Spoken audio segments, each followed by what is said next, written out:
राम नारायण राम. प्रकृती हा शब्द तुम्हाला चांगलाच माहिती असेल, पण तुम्हाला हे माहीत आहे का की तुम्हाला निसर्गाकडून काय मिळते? तुम्ही निसर्गाकडून काय काय घेऊ शकता? आणि आज पृथ्वीची स्थिती अशी का झाली आहे आणि ती कशी सुधारता येईल? आज आम्ही तुम्हाला याबद्दल सांगणार आहोत. पृथ्वीवर माणूस राहतो, पण माणूस पृथ्वीवर कुठून आला हा मोठा प्रश्न आहे. खरं तर माणसाची आत्मा आधी आकाशात फिरते, मग ती सूर्याशी एकरूप होते, त्यानंतर पाणी, हवा, झाडेझुडपे यांच्यातून जात मातापित्याच्या रक्तातून जन्म घेतो. म्हणजेच माणसाचे खरे मातापिता म्हणजे आकाशच आहे, पण माणूस हे विसरून गेला आहे. आजच्या समाजात आणि जीवनात याला काहीच किंमत राहिलेली नाही. सोशल मीडियावर एक व्हिडिओ प्रचंड व्हायरल झाला होता. त्या व्हिडिओमध्ये एका पक्ष्याने लाईट पोलवर आपले घरटे बांधले होते, पण एका माणसाने त्याच्यावर पाणी टाकून ते तोडून टाकले. हे पाहून तो पक्षी दुःखी होऊन आकाशाकडे पाहतो. यानंतर एक माणूस त्या पक्ष्याची मदत करतो आणि त्याला नवीन घरटे तयार करून देतो. नंतर आणखी 2 पक्षी त्या घरट्यात येऊन राहू लागतात.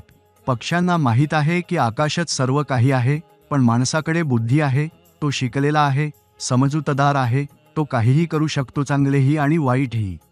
त्याच्याकडे अधिकार आहेत, पण सूर्याकडे माणसासारखे कोणतेही अधिकार नाहीत.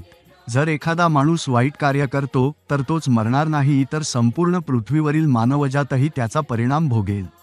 आकाश हेच मानवाचे खरे मातापिता आहेत. आकाशात अनंत तारे, ग्रह आणि नक्षत्र आहेत. इतके वैज्ञानिक असूनही आकाशात किती तारे आहेत हे कोणीही अचूक सांगू शकत नाही. पृथ्वीवर असा कोणताही माणूस नाही जो आकाशातील ताऱ्यांची गणना करू शकेल. सागरातील वाळूत असलेले कण मोजता येतील का? आकाशात जे काही दिसते ते सगळे आकाशाच्या आतच आहे. सर्व नक्षत्र लहान बियांप्रमाणे जन्माला आले आणि आता मोठे झाले आहेत. सूर्यही कधीकाळी लहान होता, पण आता तोही प्रचंड मोठा झाला आहे. आकाशाने ज्या सृष्टीला जन्म दिला त्याला काहीच किंमत नाही का? आकाशातील नक्षत्रांमध्ये माणूस शरीर सोडूनही जाऊ शकतो आणि शरीरासहही जाऊ शकतो. आकाश ज्याने माणसाला जन्म दिला त्याला तुम्ही ईश्वर, अल्लाह, भगवान काहीही म्हणू शकता.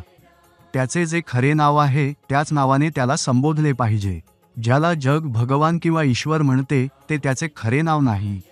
माणसाने तयार केलेली मंदिरे महत्त्वाची मानली जातात, पण माणसाला काहीच महत्त्व नाही. आकाश हे मानवाचे, झाडांचे, सर्व सजीवांचे खरे मातापिता आहेत. म्हणूनच माणसाने आकाशाला नेहमी स्मरण केले पाहिजे. पृथ्वीवर माणूस आल्याला लाखो वर्षे झाली, पण कुणालाही त्याच्या खरीखुरी मातापित्याचे नाव माहीत नाही. ते नाव आहे राम नारायण राम. हा रामराजा दशरथाचा पुत्र राम नाही. आकाशचे नाव राम आहे. माणसांसाठी आकाशच सर्व काही आहे. ईश्वराने निर्माण केलेले काहीही चुकीचे नाही, पण माणसाने निर्माण केलेली प्रत्येक गोष्ट बरोबर आहे का? पृथ्वीवरील सर्व समस्यांचे मूळ कारण व्यक्तिगत मालकी हक्क आहे. व्यक्तिगत मालकी हक्क, खाजगी धर्म, खाजगी शिक्षण, राजकीय पक्ष हे काहीही असू नये. हे आमच्या महागुरूंनी सांगितले आहे. प्रत्येक माणूस चांगले आणि वाईट ओळखतो, पण तरीही वाईट करतो. जो माणूस म्हणतो माझी चूक झाली, मला माफ करा, तो खोटे बोलतो. कारण प्रत्येकजण जाणूनबुजूनच चूक करतो. अंतरात्मा त्याला थांबण्यास सांगते, पण तो अहंकाराच्या गर्वाने वाईट कर्म करतो. नंतर म्हणतो माझ्याकडून चूक झाली.